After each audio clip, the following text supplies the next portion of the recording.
Mason Mount said goodbye to Chelsea after 18 years at the club with a very emotional message. He did. He said, look, he was really heartfelt. Like, he didn't quite cry, but you could... Once he switched the camera out, he probably did. The guy spent 18 years at the club. I don't think it's a secret. It ended badly. It was a massive breakdown in the relationship between the people who look after him, some of them are family members, and the club. And I think it hurt them. It hurt them that they couldn't work out a deal.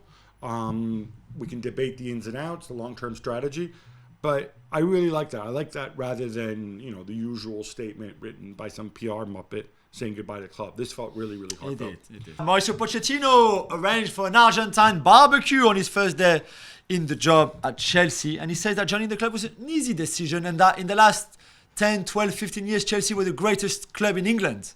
Yeah, I'm sure Spurs fans will appreciate that. I don't know if it was wise to go and say that. Come on. Like, it sounds like he's trying too hard. But you know what?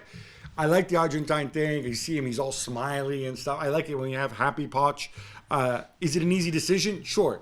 You're unemployed. You get to move back to London. You get to manage a club that historically has been really big. Yeah. Of course, it's an easy decision. Southampton value Roméo Lavia at £50 million, and reportedly there's interest from Chelsea, Arsenal, and United. Jules, is that a bit over the top for a guy who has one season of top-flight football and one more international cap than you do? Yeah, I think so too, Gab. I think Liverpool are quite keen as well. I think those clubs were keen, and when they were told the price, they think, okay, maybe not. Maybe we should wait. It's a player that can play, that will play or could play in the Championship next season.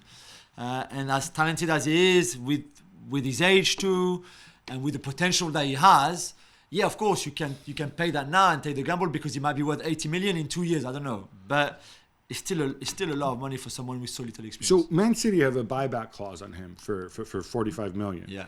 Which I'm told actually doesn't take effect until next summer. That's right. Obviously, he would still need to agree to return to Manchester City, but. If you're City, you'd be getting into his ear and say, like... Don't go anywhere. Dude, spend the cheese in the Champions. That's if they believe in him. If they want him back. Right, but I mean, they're hedging their bets. Why not? And a year from now, who knows? Yeah, true. I mean, maybe they don't love Rodri as much as you do. Oh. Gab, we like to check on this story occasionally, but it's been more than 12 months now since the sanctions for the war in Ukraine forced Roman Abramovich to sell Chelsea.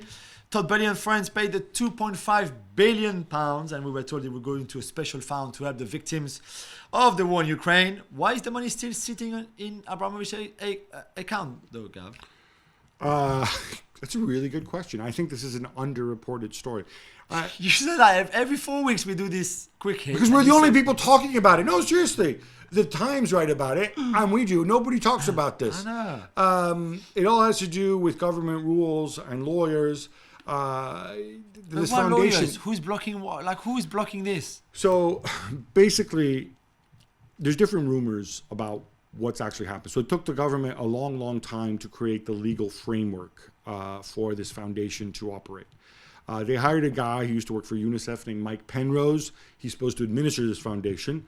One of the hurdles right now seems that according to EU law, and you may wonder why this government's governed by EU law when we're post-Brexit, they're not in the EU. Well, that's because Roman Abramovich, of course, is a Portuguese citizen. Of course. Let's not go down that route. So basically, the EU says you have to spend this money within the Ukrainian borders. And so you can't go and spend it on, say, Russian victims of the war in Ukraine. Right. They're objecting, saying, no, we want to help Ukrainian refugees. We want more latitude. So they're working on this. I honestly, I am absolutely appalled. What I would have done, if the government can basically force them to sell, you say very simply, no. Mike Penrose and UNICEF and Foundation, these are the rules. We decide where you're going to spend the money. We're just going to take this from you, and that's it. Yeah. Otherwise, I'll see you in court. And I still think if Abramovich had fought this in court, just sat there with his frozen assets, he could have waited too. There's $2.5 billion, by the way. I don't even want to calculate what given interest rates have risen. Like, there's a couple $100 million extra there now, right? Surely, it's crazy. Yeah. Thanks so much for watching ESPN on YouTube. And for more sports highlights and analysis, be sure to download the ESPN app. And for premium content and live streaming, subscribe to ESPN Plus.